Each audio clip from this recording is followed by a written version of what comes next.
여러분 안녕하십니까? 포항 MBC 뉴스데스크입니다. 경북도가 경영이 방만하거나 업무가 중복된 출자 출연기관 등 산하기관 구조조정에 속도를 내겠다고 밝혔습니다. 경북도 산하 공공기관은 28개로 앞으로 산하기관별 업무 분석을 통해 기능을 효율적으로 다시 조정하고 통폐합해 산하기관 수를 줄이기로 했습니다. 통폐합 대상이 아닌 기관도 경영에 문제가 적지 않은 것으로 보고 효율적으로 운영되도록 조직과 예산 배정 등을 개편할 계획입니다. 특히 도와 시군이 공동 출자 출연한 기관을 통폐합할 경우 시군이 분담한 재정을 도가 모두 떠안고 법인을 청산할 경우 재산이 도가 아닌 중앙부처 등으로 기속되는 문제도 해결 방안을 모색하겠다고 밝혔습니다. 수년간 난항을 겪던 경주시와 경주경찰서의 부지 교환이 성사될 전망입니다. 경주시의회 문화행정위원회는 부지 맞교환이 포함된 2022년도 공유재산 관리계획 변경안을 원안 의결하고 오는 24일 본회의에서 통과될 전망입니다. 경찰서 신청사가 들어설 천북면 신당리 토지의 감정가는 143억 원이고 동부동 현 청사는 146억 원으로 평가돼 경주시는 교환 차액 3억여 원을 현금으로 정산하기로 했습니다. 경주시는 도심 상권 활성화를 위해 맞교환하는 경주경찰서 부지를 제2청사로 활용할 계획입니다.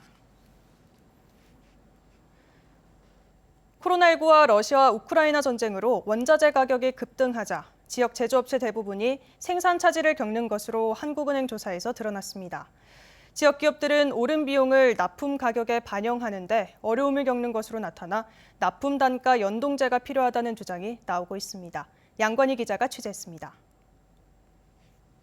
코로나19 여파에 이어 러시아, 우크라이나 전쟁이 길어지면서 원자재 값이 급등했습니다. 원유와 산업용 원자재, 곡물 등 값이 대부분 크게 올랐습니다. 원자재 값 상승은 지역 기업에 큰 타격을 주는 것으로 나타났습니다. 한국은행이 대구, 경북 200여 개 업체를 지난 4월 조사한 결과 절반가량의 업체가 원자재 값 상승으로 생산 차질을 겪었다고 답했습니다.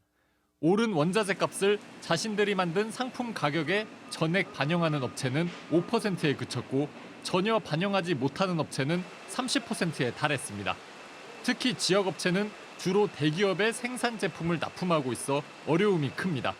대기업과 중소기업 간의 가불관계로부터 시작된다고 볼 수 있습니다. 대기업으로부터 불이익을 상당히 우려했다는 거죠. 거래 관계가 끊기거나 아니면 경쟁업체의 이 거래 물량이 넘어가거나. 그러다 보니 원자재 가격 상승이 수익에 부정적 영향을 줬다고 답한 업체는 80%에 달했습니다.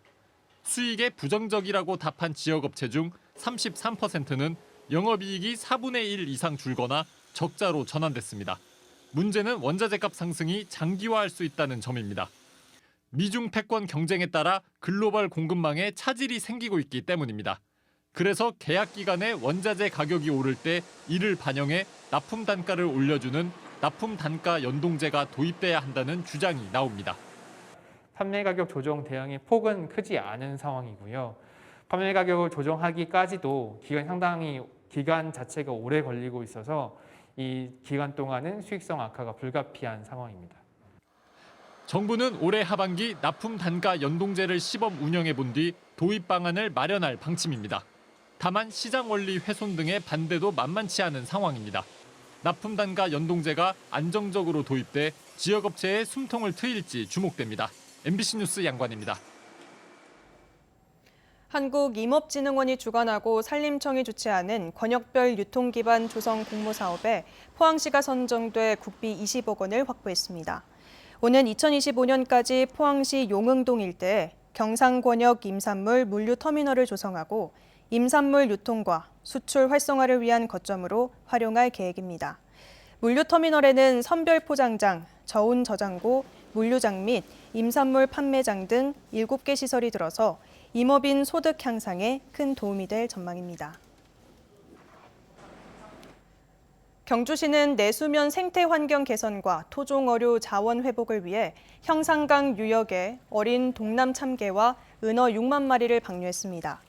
동남 참개와 은어는 바다와 하천을 오가며 부화하고 성장하는데 하천 환경이 악화되면서 개체수가 급격히 줄어든 희귀 어종입니다.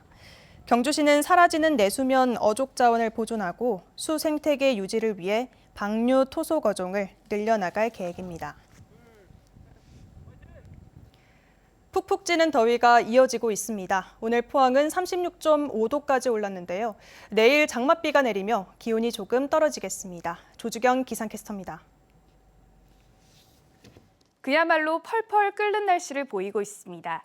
무더위에 습도까지 높아서 불쾌감이 컸는데요. 오늘 포항의 한낮 기온은 36.5도까지 치솟았습니다. 내일은 비가 내리면서 32도 선에 머물겠지만 여전히 후텁지근하게 느껴지겠습니다. 현재 장마 전선은 잠시 일본 쪽으로 물러나 있는 상태인데요. 내일부터 우리나라는 다시 영향권에 들면서 장맛비를 뿌리겠습니다. 경북 동해안에는 내일 오전부터 내리는 곳이 있겠고요. 오후면 전 지역으로 확대되겠습니다. 비는 모레 아침부터 차츰 그치겠습니다. 내일부터 모레까지 예상되는 비의 양은 10에서 70mm 정도로 꽤 많겠습니다. 특히 내일 밤부터 모레 아침 사이 천둥과 번개를 동반해 강한 비가 내릴 것으로 예상됩니다. 대비해 주셔야겠습니다. 이어서 자세한 내일 기온 보겠습니다. 내일 아침 기온은 22도에서 24도 분포로 오늘과 비슷하거나 1도에서 2도가량 높게 시작하겠고요. 한낮 기온은 울진이 29도, 포항과 영덕 32도, 경주 33도까지 오르면서 울진은 오늘보다 2도가량 오르겠지만 그 밖의 지역은 오늘보다 1도에서 3도가량 낮겠습니다. 울릉도와 독도에는 내일 저녁에 강풍특보가 발효되겠습니다. 아침 기온 울릉도 23도, 독도 21도로 시작하겠고요. 한낮 기온 울릉도 26도, 독도 23도까지 오르겠습니다. 동해의 먼바다에는 내일 저녁부터 풍랑특보가 발효되겠습니다. 바다의 물결은 전해상에서 최고 4m로 먼바다를 중심으로 높게 일겠습니다. 모레 아침에 비가 그치고 낮부터는 다시 맑은 하늘 되찾겠고요. 낮 기온은 계속해서 30도를 웃돌겠습니다. 날씨였습니다. 학교 급식실 조리실무원이 폐암으로 산재 승인을 받은 사례가 대구에서만 두 번째 나왔습니다. 학교 비정규직노조 대구지부에 따르면 대구에서 18년 동안 조리실무원으로 일한 60대 여성이 지난 10일 폐암 산재 승인을 받았습니다. 지난해에 이어 두 번째 폐암 산재입니다. 또한 23년 동안 일한 조리실무원 한 명도 최근 폐암 진단을 받아 산재 신청을 하기로 하는 등 조리실무원 폐암 발병이 잇따르고 있습니다. 학교 비정규직 노조는 학교 급식실 조리실무원 500여 명에 대한 조사에서 49.3%가 근골격계 질환 진단을 받은 것으로 나타났다며 근무 환경 개선을 촉구했습니다. 포스텍 화학공학과 조기런 교수, 이시영 박사, 기계공학과 문원규 교수, 김준수 박사 연구팀은 고분자 재료를 미세전자 기계 시스템 기술에 접목해 소리를 감지하는 마이크로폰을 개발했습니다. 이 마이크로폰은 피부에 간단히 붙였다 뗄 수 있는 데다가 사람의 귀보다 넓은 범위의 소리까지 들을 수 있는데 웨어러블 음성 인식에 활용할 수 있고 앞으로 청각 전자 피부로도 구현해 나갈 계획입니다. 이 연구 성과는 최근 재료 분야 국제학술지 어드밴스드 머티리얼즈 표지 논문으로 선정됐습니다.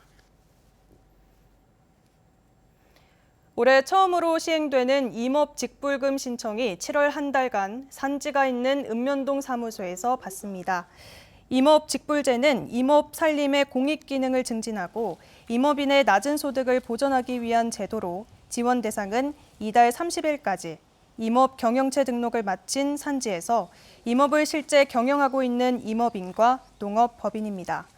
직불금 수령자는 산지의 형상과 기능 유지, 공익기능 증진 교육 이수, 농약 및 토양 검사 등 의무사항 이행 여부를 점검받아야 하며 이행하지 않으면 감액 처분을 받게 됩니다. 경북에서는 오늘 코로나19 신규 확진자가 525명 발생했습니다. 시군별 신규 확진자 수는 포항 89명, 경주 54명, 울진 8명, 울릉 2명으로 영덕은 없습니다.